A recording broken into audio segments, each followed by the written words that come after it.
perhaps Liz and Kira, give us some strategies to, one, make foreign-born students more comfortable in partaking in immigration discussions in the class, and two, strategies that ensure U.S.-born students, are drawn to care enough about these issues. Sure. I'm going to jump right in there. I think that the tips are the same for both of those questions. I'd start by broadening the conversation to universal ideas. And these are the same ideas that Adam mentioned: home, dreams, moving, belonging. US-born students can speak to those ideas just as well as immigration students can, and it automatically creates a connection across those two groups that makes the conversation feel a little bit more safe and levels the playing field. Yeah, and I would agree with Kira and also add that we really emphasize making each individual child the expert on their own lived experiences, which actually gives foreign-born students a chance to shine because they often have stories or family stories that are really interesting for other students to hear.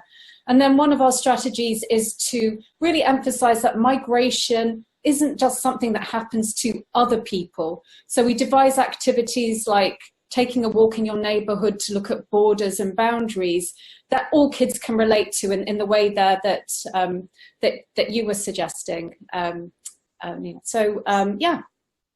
think we're on the same page there. We need to make it relatable and relevant to all students. And I can just add a little bit more, Denzil, if we have time. I'd say setting ground rules before conversations is incredibly helpful. Working on depoliticizing words, so putting a word up and talking about what feelings come up around this word, what connotations are there before talking about it, will help students to maybe break through some tough issues. And rooting conversations in text, as in literature or in an article, or in an object. I love rooting conversation in art. I think that's a great way to center a conversation in a way that feels more safe.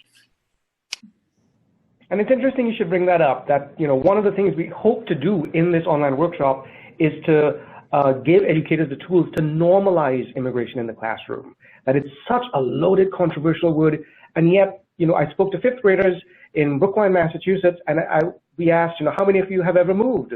And almost everyone raised their hands, whether it's across the street or to another neighborhood or another state or another country. Everyone has had this experience. But given what you just said about ground rules, do you have any suggestions, perhaps you, Kira, but also Adam, on redirecting or de-escalating a situation that can come up in the classroom where it becomes contentious, or where students, someone spoke about chanting, build that wall in the classroom, hurtful rhetoric. What are some of the ways we can de-escalate those situations? I would start with the need for educators to prepare themselves for these conversations to come up. It's natural that there's going to be tension, right? When you talk about the things that have become taboo, there's going to be things that are going to rub people wrong. So the first thing I would do is actually mention a resource from a colleague of Liz's. It's a really wonderful project that's the Justice in Schools project, and they've built a wonderful case study for educators called Wall and All for Welcoming In, which is actually a really powerful piece about what happens when a story about anti-immigrant prejudice sort of escalates in a classroom, and how it starts to ripple across the school community. I've worked with it a number of times, and it's a really powerful thing for a faculty to begin to rehearse and practice through and think about how they would be responding. So yeah, there's particular tools I could give people to respond, but I think the most important thing is to think about as a community. How are we going to respond to these issues? Are we on the same page? What are the messages that we think are fundamental that we're going to be reinforcing? From a pedagogical angle, this is why history and literature is such a powerful entry point. I think it's very difficult to jump in on the most current and the most controversial. I like teaching current events, but I think you need a framework so there's a way to help structure these conversations. I think so I want to go back to ground rules real quick. And if you set them in advance, that can be very helpful, but sometimes that doesn't happen and you're in the moment and need to put some water on the fire, let's say. But introducing something mid-conversation, like speak from the I, speak from my experience can be very helpful and tone down some of the heat as needed. I'm going to say also unpack internalized messages. And a lot of times that relies on the teacher to put themselves in the center, be vulnerable, and model this, because students and even adults don't always know how to do that. Like, I make a connection between these ideas, or this idea makes me feel this way because of my past experiences, because of messages that I have received, and be honest and open about that.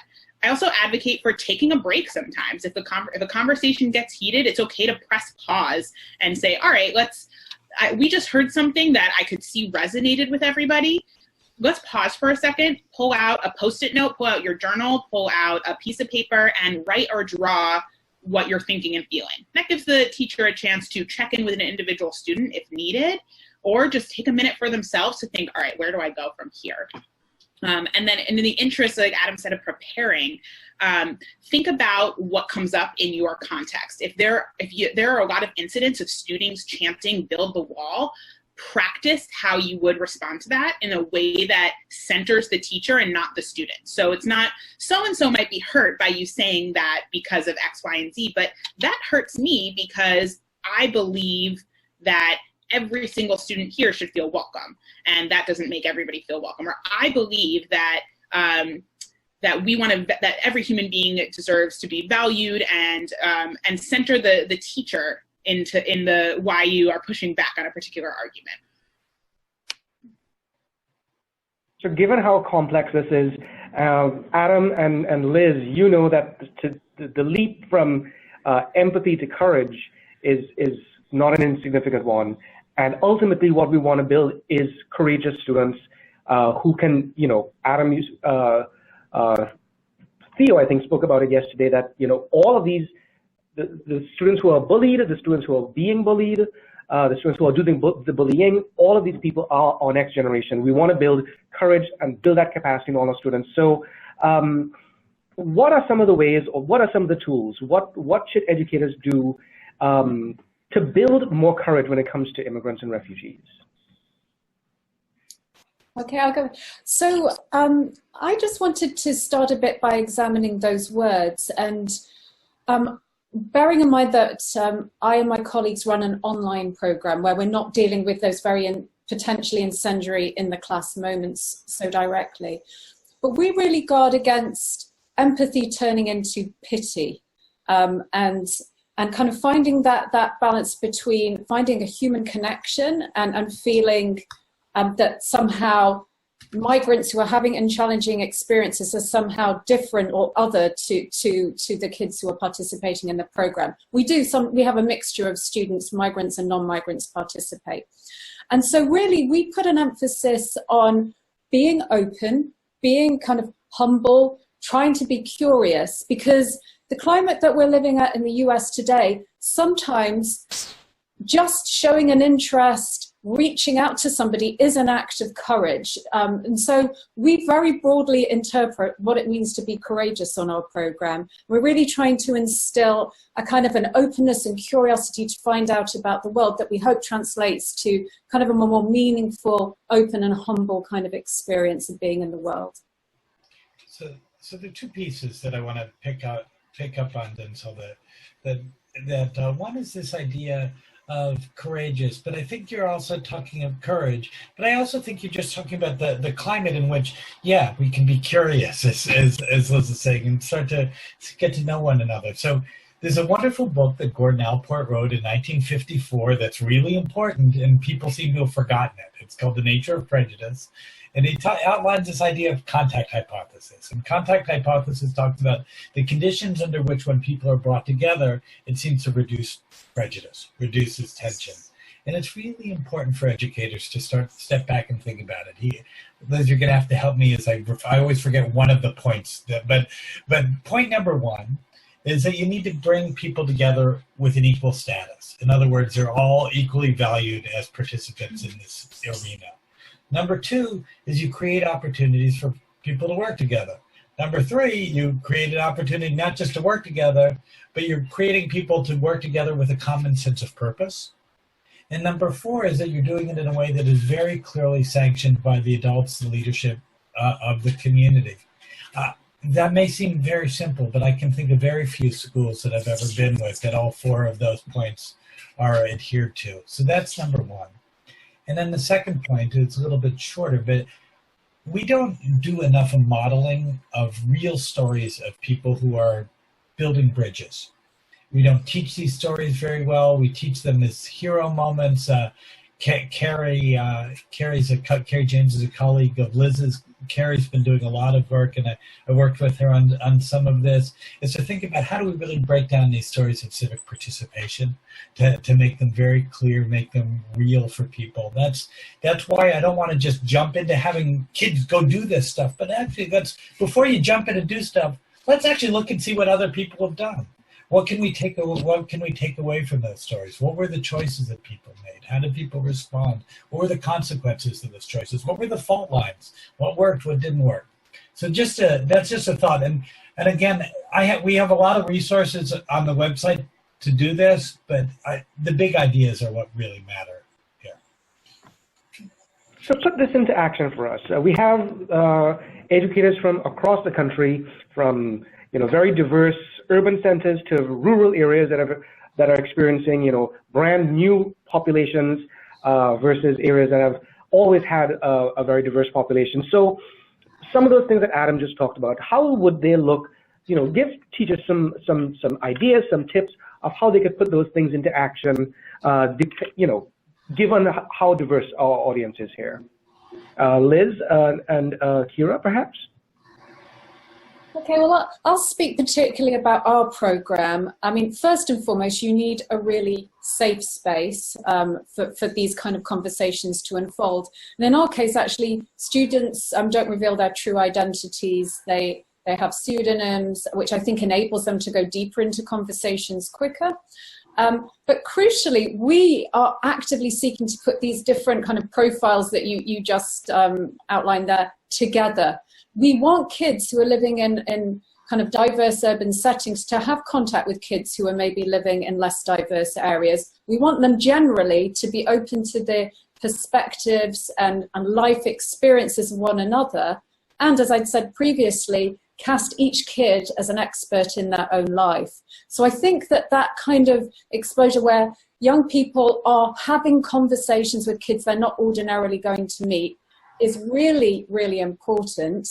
And I think making a kid the center of, their own life experience automatically means that you can engage kids wherever they are, especially teens who are naturally interested in who they are, the lives they're living, who do they belong to, what's their place in the world. So I think creating moments that really tap into their natural interest is the way that we've tried to go. Thank you, Liz. I'm also thinking about our conversation about mirrors, windows, and sliding glass doors. And Ginny and I talked about it in terms of literature, but really that could apply to any subject. There are mirrors and windows in science. There are mirrors and windows that you can create in math. You can look at data and maps, studies, and plants, animals, ecosystems from across the world to just broaden the mind. So in a less diverse setting and where students maybe have a very similar worldview, let every single learning opportunity be a window into something new. And so it doesn't just have to be an ELA. And then also even in music, art, sports, and all of the non-academic core subjects. And then it doesn't just have to be in academic content, but also in the social, emotional learning opportunities and service opportunities that students have. Those are opportunities to create windows as well. Okay.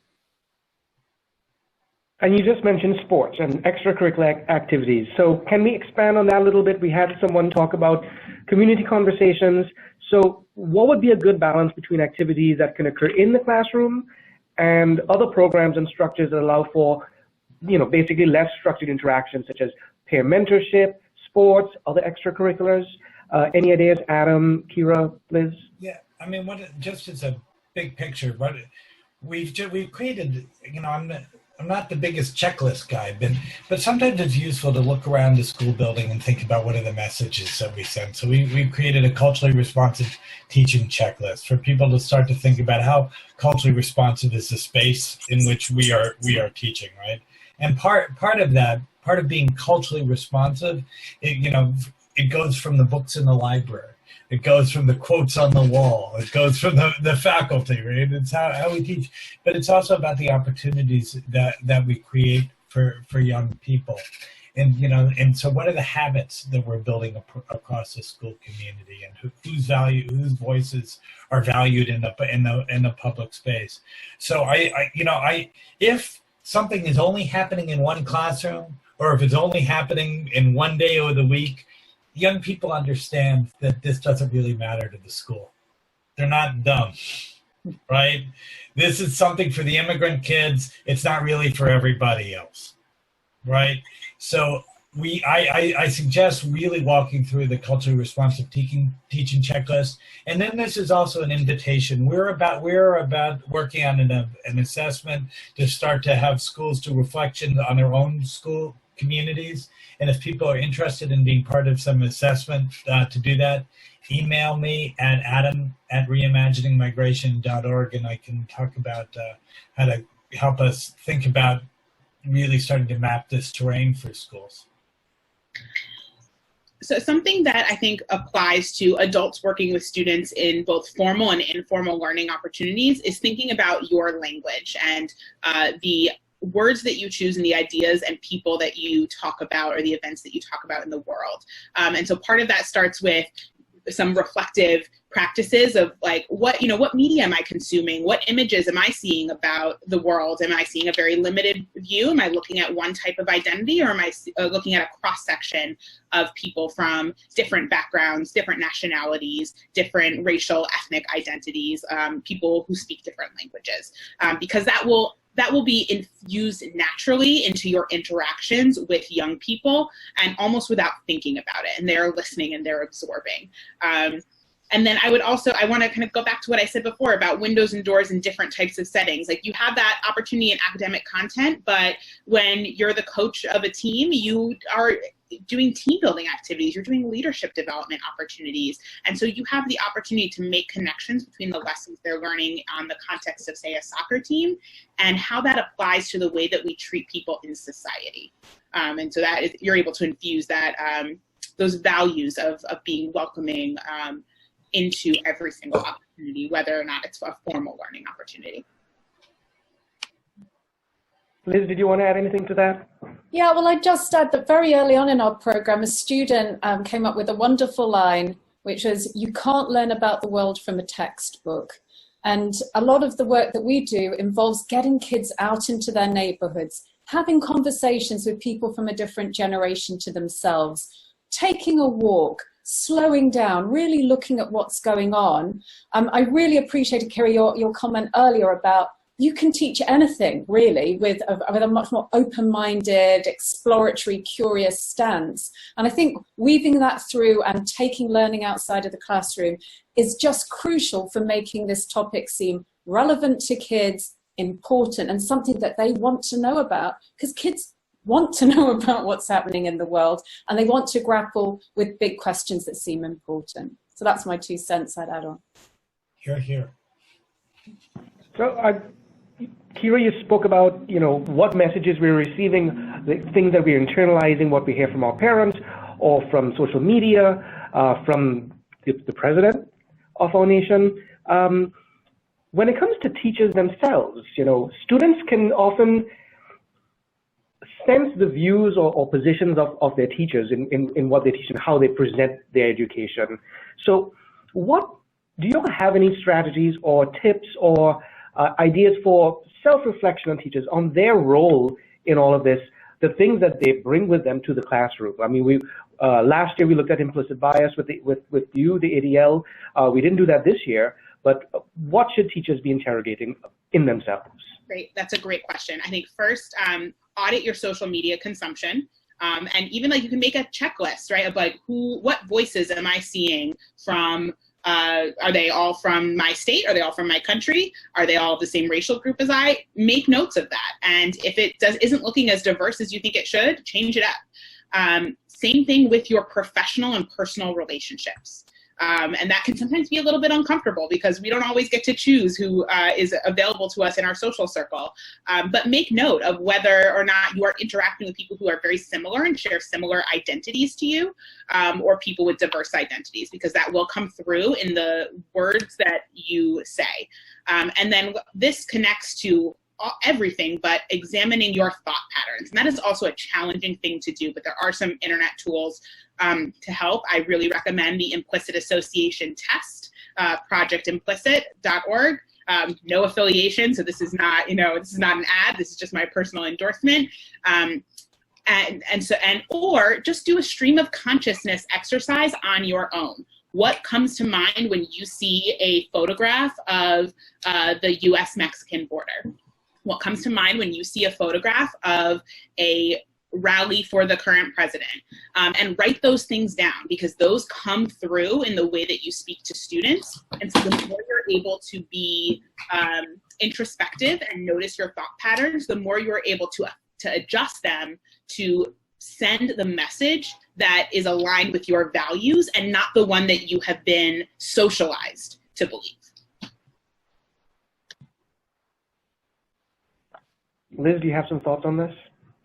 Yeah, one thing that sprung to mind, I'll just mention quickly, to give a shout out to the work of Global Voices. I get a kind of a synthesized distillation of some interesting perspectives from news media around the world. And I just think it helps to, I myself, you can tell from my accent, I'm British. I do tend to default to the BBC website. So I think what Kira said about really trying to be intentional about going on different news media websites, keeping oneself open to different points of view is very, very important. Adam? Just, the truth is that most educators, the 26% educators in this country, 26% of students in this country of immigrant origin, very little of our professional development and certification requirements are about teaching these kids. Adam, would you mind just speaking up a little bit? Yeah. So 26% of our kids are of immigrant origin, but very little of our professional development of educators helps us think about our own responsibility towards these kids and how we can be more responsive, right? So I would suggest actually, absolutely the personal media consumption, our own implicit bias is absolutely important, but I think that we need to be more intentional in our own discussions about how we're going to be creating learning spaces where immigration is going to be coming up all the time, where newcomers are going to be absolutely not an exception, but the norm in our schools. And it's time that we really prioritize our own education and our own thinking very, very thoughtfully about the role of immigration in our professional identities as educators. I think we should all actually have to get a stamp to say that we're certified for teaching in an age of immigration. Well, Welcoming America does do certification for communities. They don't have a stamp for teachers yet, but we certainly understand what you say. We are going to move into our final module with Liz and Sarah Shea from Project Zero. But before we do that, something we did yesterday with our panel, I want to get from each of you maybe 10 seconds, 5 to 10 seconds. We live in such challenging times, and every year I say this, and it seems to get more and more challenging every year. A lot of educators, I imagine, just like regular citizens, feel a little bit hopeless, feel very challenged. If you can give us a hopeful message that when it comes to how heated and fearful the climate is around immigration today, what would it be? And maybe we can start with Kira. Well, let's see. I think even though these times are extremely challenging, the more time that I spend with young people, the more optimistic I am. And so look for the hope in your students, and it's a great reminder. Adam? The hope for me is the stories, again, it's young people. Look, I shared the story of the quinceañera protest before. Look at how these kids who are taking their own identities and the identities and the history of this country and bringing them together and creating magic. So let's celebrate these stories. And Liz? Yeah, and to build on that, I absolutely agree. The more time you spend with children and try and learn from children, the more hopeful that you feel. To quote Gandhi, I think we must all try to be the change we want to see in the world. And I think one of the most fundamental things that a teacher can do is model active listening, humility and an openness and a curiosity about the world. And I think that's something, in this age of busyness and craziness, we don't all do it, but that's a huge gift that you can give to students, is creating a classroom environment where people feel heard, feel listened to, and you're modeling listening to people outside the classroom.